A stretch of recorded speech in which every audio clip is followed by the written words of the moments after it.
What's up, y'all? This is Zach. And look, I'm really excited about this. And I want to also shout out the team for being able to do this.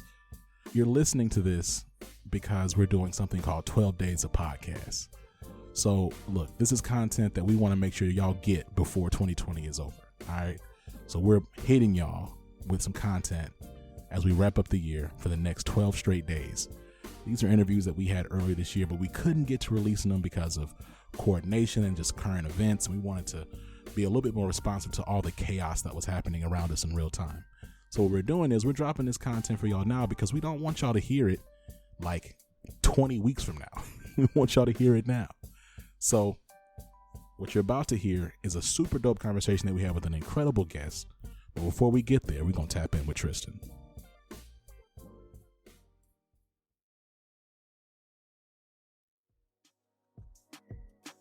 What's happening, Living Corporate fam? It's Tristan of Layfield Resume Consulting, and I've teamed up with Living Corporate to bring you all a weekly career tip. So today, let's discuss our elevator pitches. Most of us have heard of what an elevator pitch is, but for those who aren't aware, elevator pitches are short, concise statements that explain who you are and what you do. It's called an elevator pitch because apparently you're supposed to imagine that you get into an elevator with another person and they ask you what you do, and then you only have that brief moment in the elevator to give them a meaningful response. Now, I don't know about you, but I very rarely talk to anyone in elevators, let alone strangers, but let's flow with it. While most of us may have an elevator pitch, I'm here to tell you that we need to rethink the way that we do them. We've been taught to lead our elevator pitch with process rather than leading with results. When we do that, we leave the other person wanting to know, what's in it for me? So let's listen to one of my old elevator pitches as an example. I used to lead with, I'm a career coach and resume writer that approaches career development by combining my client's personal brand with their career field through strategic coaching and the development of resumes, cover letters, and LinkedIn profiles marked by their consistency, infusion of keywords, and unique formatting that helps my client stand out. Are you looking for help in elevating your career? While it sounds good, it doesn't lead with results. It doesn't immediately tell the person what's in it for them, and it puts the other person on the spot. In order for us to make faster and more valuable connections, we need to talk about how we create wins for our companies or clients and provide those within the first 60 seconds. By doing this, we don't make the person guess what's in it for them. We give them examples of what could be in it for them. So let's replace the process in my first elevator pitch with some results and see how it transforms. I'm the head career coach and resume writer at Layfield Resume Consulting. As a result of the coaching, resumes, cover letters, and LinkedIn profiles I provide my clients, they not only landed roles in Fortune 500 companies, but are better equipped to position themselves as experts and become their own biggest advocate in their careers. I'm looking for individuals who are ready to level up their careers. Can you think of anyone who needs some help? Which one do you think is better? Reach out and let me know. This tip was brought to you by Tristan of Layfield Resume Consulting. Check us out on Instagram, Twitter, and Facebook at Layfield Resume, or connect with me, Tristan Layfield, on LinkedIn.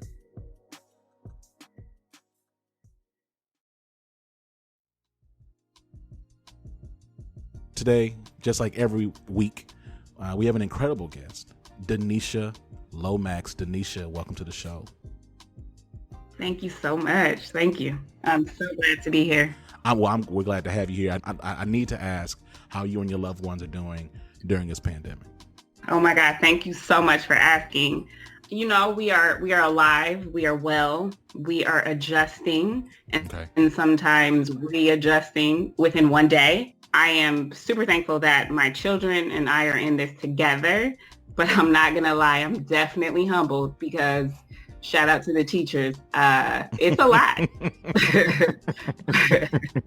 I have been humbled more times than not in these like 9 weeks. So, you know, living and learning. Listen, so my wife is a teacher, right? She teaches 9th grade English. And it's interesting. She and I talk about this a lot, right? About like a lot of these parents are coming into the realization of how hard this is, like teaching your kids all day, like being responsible for them all day. But it's been quite a journey for sure. I have some friends and some folks in my network who are going through a similar journey. But everybody's cool though. Everybody's alive though. Yes, amen. That's really where I'm at. I mean, I cannot complain. Okay. Yeah, no, straight up. And same here for my family. You know, had a couple of friends who got sick, but no one has has perished, thank God, and we're trying to stay safe, just stay inside. You know what I mean?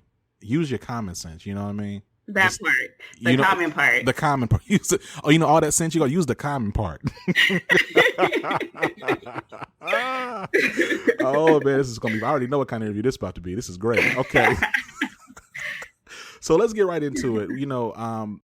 So let me keep it a bean with you, right? So like, I was looking up people I wanted to, live in corporate. Just wanted to have like, okay, we're trying to have these names. We've had some pretty big names on the podcast, and just like who've interacted with our platform. And so I looked at your name, right? And then I was like, what is Digital Veritas? So I clicked it, right? And y'all have like 50-some thousand followers on LinkedIn. I was like, what is this? Right? Like, I'm like, and so then I go back and look at your title, and I'm like, yo. And like I said before, like offline, I was like, dang, your name Danisha Lomax. Like, okay. So let's talk about, with all that being said. Yeah, I love it. So I'm trying to understand, like, and I'd love for you to explain to us, like, what is your role as Vice President, Group Director, National Paid Social Lead at Digital Veritas? Like, what does that entail?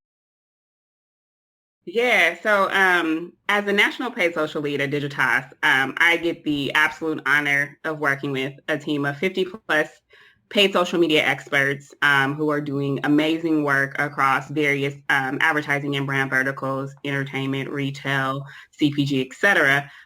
For me specifically, this role means always looking for first to market opportunities to bring my clients, really trying to find and negotiate favorable rates for them, because we are doing a lot in the distribution in the media space. So that always kind of ties back to that efficiency metric. But really just deepening the relationship that Digitas has across the social media platform landscape. Relationships are so important to me, and it's being able to reach out to the agency leads, et cetera, at, LinkedIn, Facebook, Twitter, et cetera, and really strengthen who Digitas is in the marketplace, although we already have kind of a strong foot there. And I'm also, as part of this role, really excited about what social media means, from being a connector of cultures and allowing us to authentically represent and talk to and talk with multicultural audiences, and doing that in a really authentic way. Our capability, though, does not work in silos. So at Digitas, we have strategy teams, we have creative teams, we have data and analysis teams, technology, I could go on. We really pride ourselves on being that connected marketing agency, and it's really shown in our work and what we do in the paid social media space. That's incredible. I want to talk about San Francisco Viva Women of Color, and because I feel as if it all comes together, and I'd love to understand what fuels that work as well. Oh my God. Yes. Thank you. So let me just say, Viva Women of Color is a Publicis Group, nationally led business resource group. It's led by two amazing women, Sonia Stanley in Atlanta and Arnetta Whiteside in New York. We have chapters all over the U.S., but when I started, there wasn't a presence fully established in San Francisco.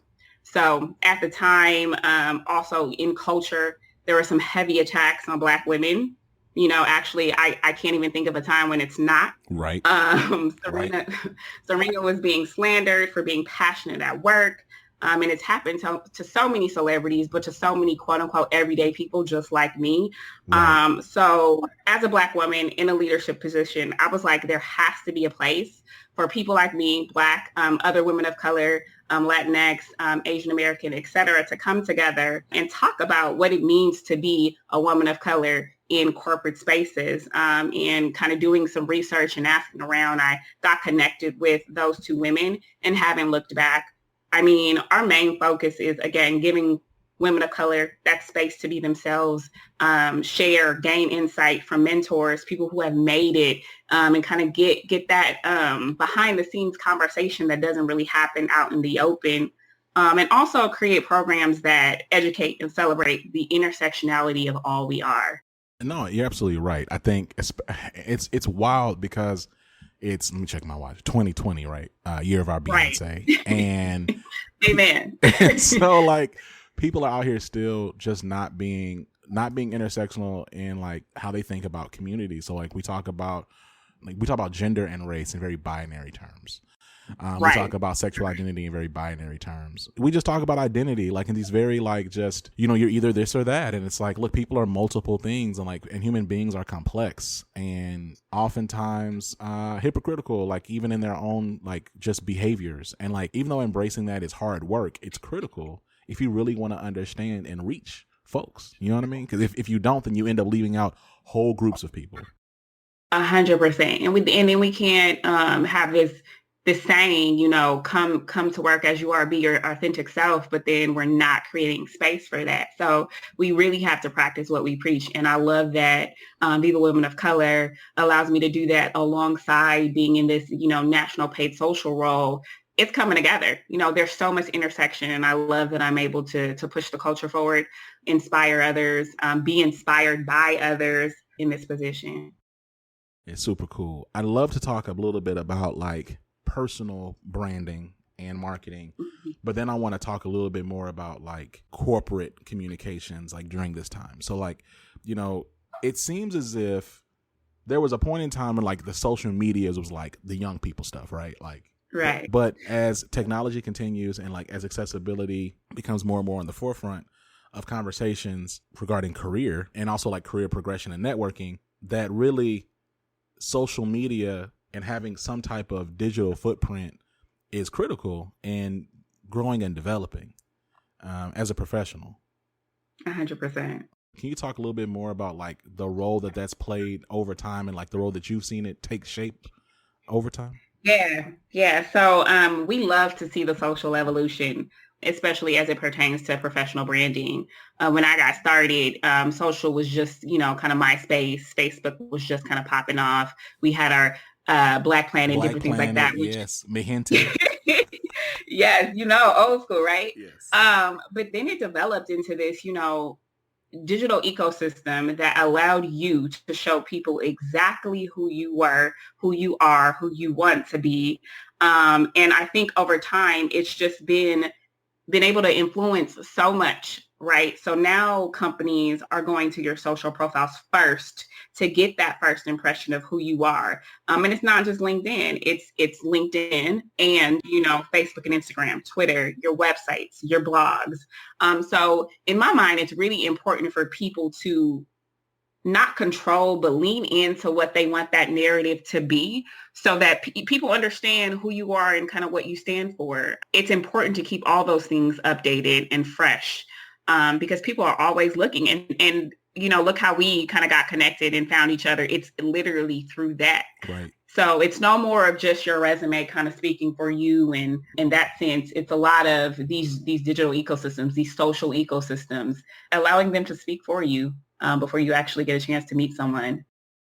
Yeah, no, I'm really curious, like, just what conversations, if any, have you had with individuals who are like realizing that, their LinkedIn, their Twitter, whatever the case may be, needs to be sharper or just present for them to really take the next level of impact and reaching folks in their career journey? Yeah, this is, and it's so funny because to your point, I talk to a lot of younger junior professionals, a lot of women of color who are like, oh, I didn't know, LinkedIn needed to be this or that. And the first thing I say is, you are your first PR agent.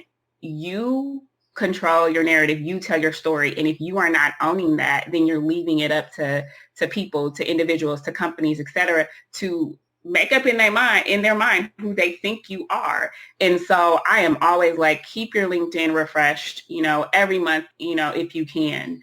It's really important to ground yourself in that work, especially in these times, right? Make sure your Facebook and your Instagram is telling the story that you want to tell. And if it's one story, then that's great. Lean into it and own it, but make sure you're consistent. So a lot of conversations I'm having on the Real to Real is just about, figure out who you are first. Like, what are your values? Yeah. Who are you to yourself? Who do you want to be to the world? And then make sure you're reflecting that.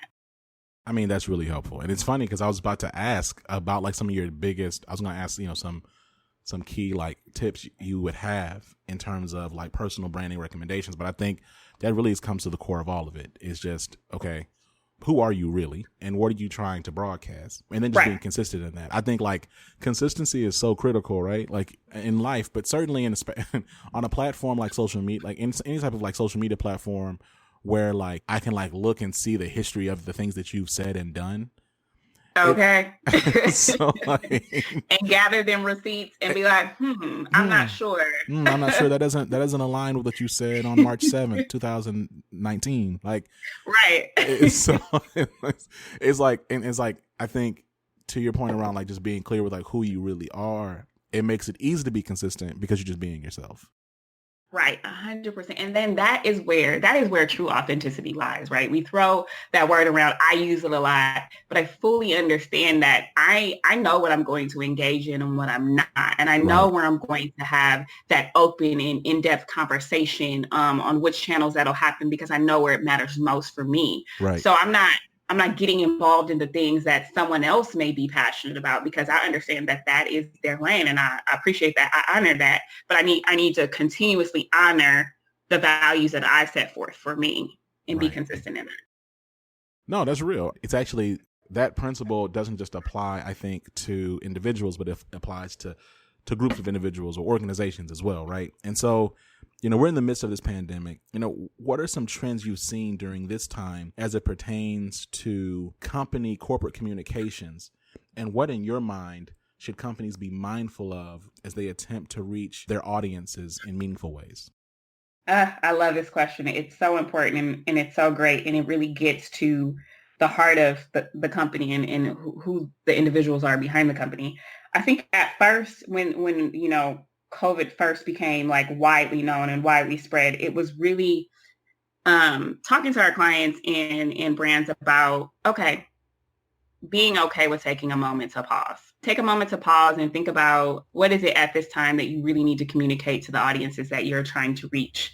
Shifting the kind of push salesy messaging to be more empathetic and real to the times, but also understanding that a lot of the essential workers are actually made up of Black and Brown people that are living in those communities. So looking at the entire landscape, understanding that, but also understanding that, going back to my love for social media and kind of what my role is, social media immediately was where everyone was going to not only get the news, but to also find a level of escapism and to just be, whether it's through entertainment and TikTok hashtag challenges and things like that, or to like find some new cooking opportunity, because there was that downtime. So bringing all those things together to then figure out what their North Star was. So what is your purpose? How can you be empathetic in that time? What is your audience already interested in that you can kind of shift the conversation to pull in that empathy, pull in, yes, we understand what's going on, but keep your brand alive, right? I think the biggest thing that people will look at, because we're all people and we're all humans, is the brands that actually did not say a thing. And so whenever this turns back into whatever it will be, those will be the brands that will be hurting in the long run, because their brand equity will then be kind of challenged. So let's talk a little bit about like corporate communications as it pertains to communicating to like their own employees. When you think about like, so there's of course there's internal and there's external marketing, right? So like, correct. Yeah. What does it look like, do you think, in this time to like make sure that you're not ignoring or erasing the challenges that Black and brown folks are feeling? So I think about the Asian Pacific Islander community that is being like disproportionately attacked because of COVID-19 by folks of all shades and colors. And they're starting some folks out there putting out some responses, stuff like that. And I also think about Black employees who, because of systemic inequity and like just the way that America is set up, certain inequities are being exacerbated by this pandemic. And then we're seeing the fact that like Black folks represent a disproportionate amount of deaths of COVID-19, as well as compounded by the realities of like additional murders of Black folks for simply being Black, right? Like, what does it look like for companies to create meaningful communications during this time that empathize and help at least not have engagement crash even further for those people groups that are already working from home? Yeah, that's a beautiful question and so timely. And I'm going to go back to the business resource groups and the employee resource groups, because that is why these spaces, these safe spaces were created for people to be able to go share and talk about. So from a Digitas perspective, we actually got our multicultural and Asian-led resource groups. They got together and they coined an open letter and talked about what it meant for people of Asian descent, Asian communities to be heavily impacted like this. And so they kind of poured their heart out, and we put that up on our website. Same for Black and Brown communities, Viva Women of Color. We're talking about these things and we're holding space for people to come and share and talk about what it means to be conflicted at work, because you're dealing with all of the things that are happening in the world, and letting people know it's okay to take a moment to pause and step back, because, you know, we are not expecting you to be able to operate at full steam when your life is impacted. Like, trauma is being called up and pulled up because all these things are happening. So it really goes back to, again, holding that space and letting people know that they can hold that space for themselves and others too.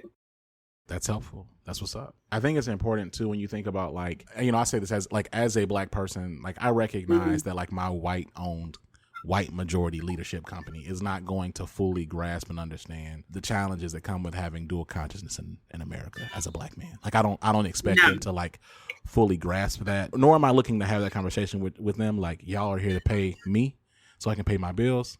Right. But at the same time, it's like, man, it would be nice if I knew that I wasn't just like a pure product to y'all. I recognize we're in this late stage capitalist society. So, like, everybody's trying to make some money off of somebody else, but, like, and it's anyway, but it's I mean, yeah, that is so important. And because we don't have that expectation, I will say this for me specifically, that is where my social responsibility really comes in heavy, because I know it needs to come from me. So, you know, I've been posting things on my Instagram just about the murders that have been happening and how angry and tired I am, and what that means for me as a Black woman with children, who I hope can see past 26, you know what I'm saying, who can be an award-winning EMT or whatever, and not have to fight to live. So I am holding space for, you know, junior, younger professionals underneath me, as well as myself, because I believe that I need to do that for me, and I'm not expecting anyone else to. So let's talk about, what does it really look like for you as a Black woman in this advertising space? Am I wrong to presume that, like, digital advertising is a majority white space? You are not wrong to presume that traditionally. No, you are not. But I just want to say, shout out to all the multicultural agencies coming up. Shout out to traditional agencies like ours who have multicultural arms. Shout out to all the people that are understanding, specifically in the paid social space, because that's where I'm at. That social is globally multicultural, right? And you can reach and talk with so many different people. And shout out to the leaders that are, you know, sticking with advertising, because they know that you can make it. You know what I'm saying? You can make a career out of this. And I was actually just talking to a really good friend of mine, because we're both leaders in our own right. She's on the client side, I'm within an agency. And we just talked about how, like, you know, oftentimes strategy creative roles are kind of prized over media specific roles, which is what I'm in. But we are like, we're here, and let us tell you why you should be here. It's so important for me to show younger Black women, women of color, men of color, Black men, all that coming up, that, like, you can make a name for yourself and do some really good work in advertising. You know, I can't help but notice, I've looked at some of your pictures, you know, like, you rock your hair, right? Like, I don't see a lot of like, and I'm curious to know, like, you know, did you have I just have to ask, like, can we talk a little bit about your hair journey and, like, kind of 100%. your self-image, and then, like, you know, the role that maybe it played in your own personal brand? 100%. My hair, my nails, they are my brand. If you ask anyone, they will tell you that. Hair has always been a way that I've expressed myself. When I was younger, I had longer hair. I went to the beauty salon, chopped it off. My mama was upset. But I realized at an early age, it was my crown, and it was a way for me to show who I was without saying anything. If you look at Angela Davis and others who had their big afros and just were making those bold statements in the 60s and 70s, I wanted that, and I wanted to be that. And my parents allowed me to do such, because even if they didn't, I probably would have done it anyway. So over time, I've leaned into that. That is really has allowed me to be creative and show my authentic side, and I don't shy away from it. It has been a beautiful journey, and I am so thankful for the progression that it has led in my career, because I definitely make a statement, and I am all in. I am 100%. You know what I mean? I am a Black woman, and this is my crown. Yeah. So I cannot shy away from the beauty and expression that it has given me in my career. So I do get a lot of questions. What is this? How do you do that? What does that look like? Yeah. And so there goes that duality again, right? Oh, Lord, I got to explain this one more time. At the same time, I can say, let me talk to you about my culture, and let me show you who we are and why we're so beautiful. So I always look at every moment as an educational moment, and I'm going to bring you along with me. After talking with me, you're going to understand why I do what I do. That's what's up, and inspiring. Danisha, this has been an incredible conversation. You've given a lot of shout outs already, and you've been dropping gems this entire conversation, but I'm going to give you one more space to do it. Before we let you go, any parting words, shout outs? Yeah. Shout out to my Digitas team. Shout out to my Viva Women of Color team. Hey. Shout out to shout out actually to my grandmother, who actually passed a week and a half ago, not due to COVID. She lived an amazing life. She was 90 years old. Danisha Lomax paved the way, a feminist before her time. Shout out to her. That's beautiful. Danisha, we just thank you again for being on Living Corporate. We consider you a friend of the show. Look forward to having you back soon.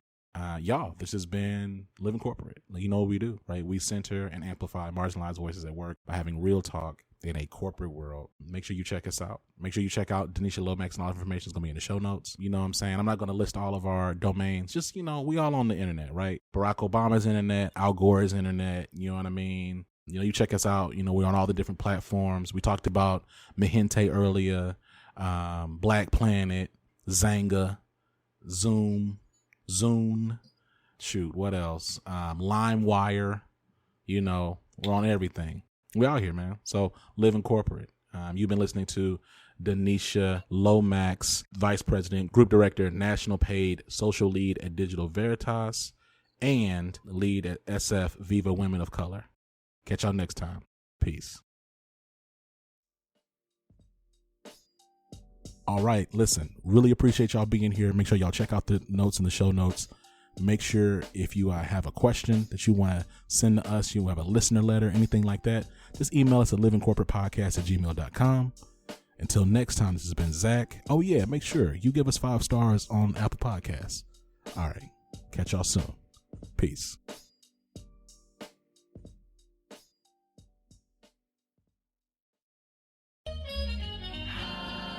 Living Corporate is a podcast by Living Corporate LLC. Our logo was designed by David Dawkins. Our theme music was produced by Ken Brown. Additional music production by Antoine Franklin for Musical Elevation. Post-production is handled by Jeremy Jackson.